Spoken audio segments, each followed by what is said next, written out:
Hi viewers, இன்றைக்கி நம்ம மிக மிருதுவான கோதுமை ரவை உப்புமா எப்படி செய்கிறதுன்னு பார்க்கலாம். வாங்க வீடியோக்குள்ளே போகிறதுக்கு முன்னாடி நம்ம சேனலை சப்ஸ்கிரைப் பண்ணுங்கள், கூடவே இருக்கிற பெல் ஐக்கானை கிளிக் பண்ணுங்கள். வாங்க வீடியோக்குள்ளே போகலாம்.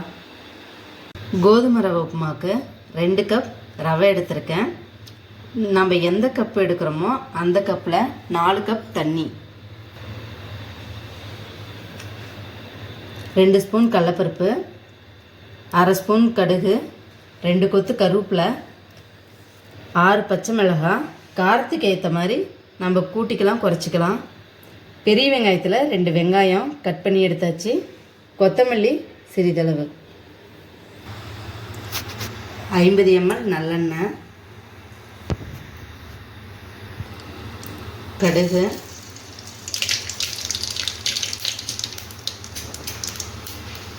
கடலைப்பருப்பு,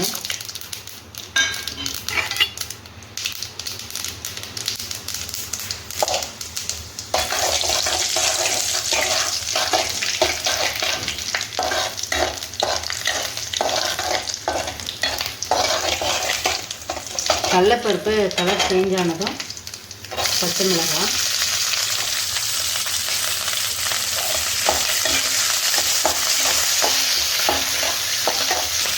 கருவேப்பிலை,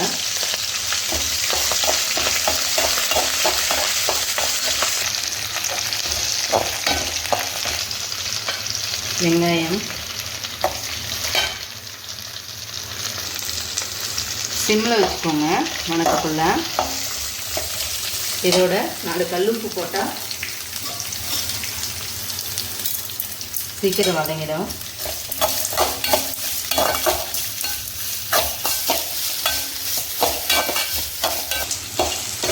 வெங்காயம் வதங்கிடுச்சு. இப்போ நம்ம தண்ணி ஊற்றலாம்.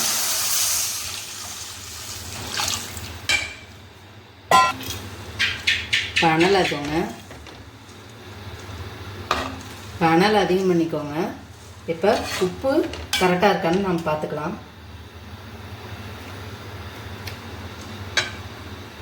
உப்பு கொஞ்சம் பத்தலை, உப்பு சிறிது போட்டாச்சு.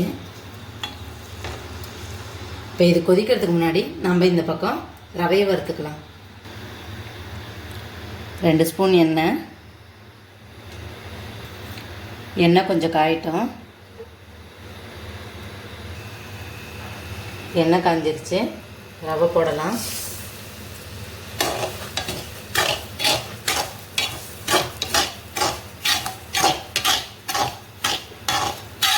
கொஞ்சம் அனல் கம்மி பண்ணிக்கோங்க, விடாமல் வறுக்கணும், இல்லைன்னா கலர் சேஞ்ச் ஆகும்.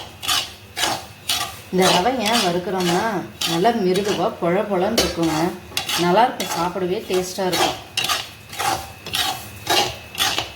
வறுக்காமல் செஞ்சோம்னா இது மாதிரி பொழ பொழன்னு வராது.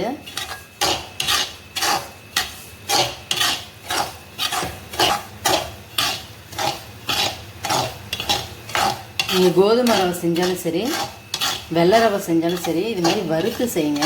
சேமியா ரவை தின்னாலும் வறுத்து செய்யுங்க, நல்லாயிருக்கும்.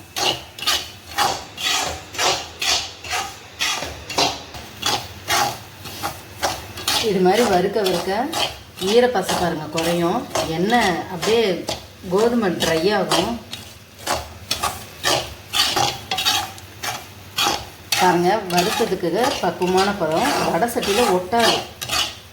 நம்ம வறுபடுறதுனாவே எல்லாத்துக்குமே பதம் இதுதாங்க, வடை சட்டியில் ஒட்டாதான் வரும். ஓகே, ரவை தண்ணி கொதி வந்துருச்சு, உப்பும் பார்த்தாச்சு சரியாக இருக்குது. இப்போ நம்ம வறுத்த ரவையை இதில் போட்டு இன்னும் சிம்மில் வச்சுக்கலாம்.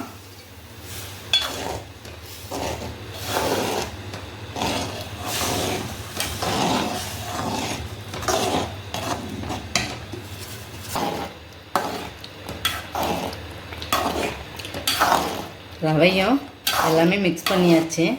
இப்போ நம்ம சிம்மில் வச்சு கொஞ்ச நேரம் மூடி வைக்கலாம்.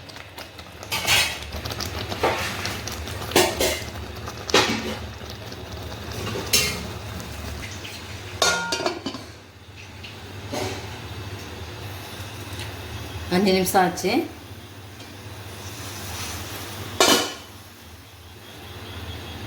இப்போ கிண்டி பார்க்கலாம். பாருங்கள் எப்படி வந்திருக்குன்னு. சூப்பராக வந்திருக்கு. நல்லா வெந்துருச்சுங்க ரவை. இப்போ இதில் 2 ஸ்பூன் ஆயில் சேர்த்துக்கலாம் நம்ம.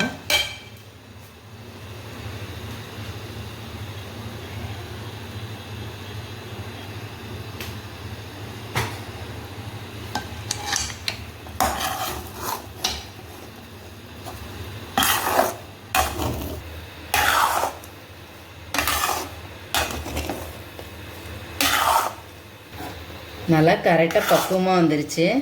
நல்லா வாசனையும் வருது. நம்ம ஏன் ரவை வறுத்துங்கிறதுக்கு இங்கே பாருங்கள், அந்த கோதுமையுடைய ஒவ்வொரு இதுவும் நல்லா வெந்திருக்கும், தனித்தனியாக தெரியும். நம்ம வறுக்காத போட்டோம்னா இது எல்லாம் ஒன்றோட ஒன்று பிடிச்சிக்கும். இங்கே பாருங்கள், தனித்தனியாக இருக்குது பாருங்கள். கொத்தமல்லி தழை,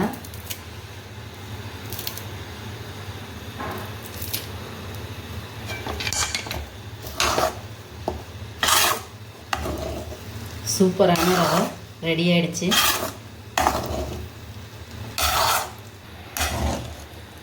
நீங்களும் இதை ட்ரை பண்ணி பாருங்கள். ஓகே விவர்ஸ், நம்ம மிருதுவான கோதுமை ரவை உப்புமா ரெடி ஆகிடுச்சு. நீங்களும் இதை ட்ரை பண்ணி பாருங்கள்.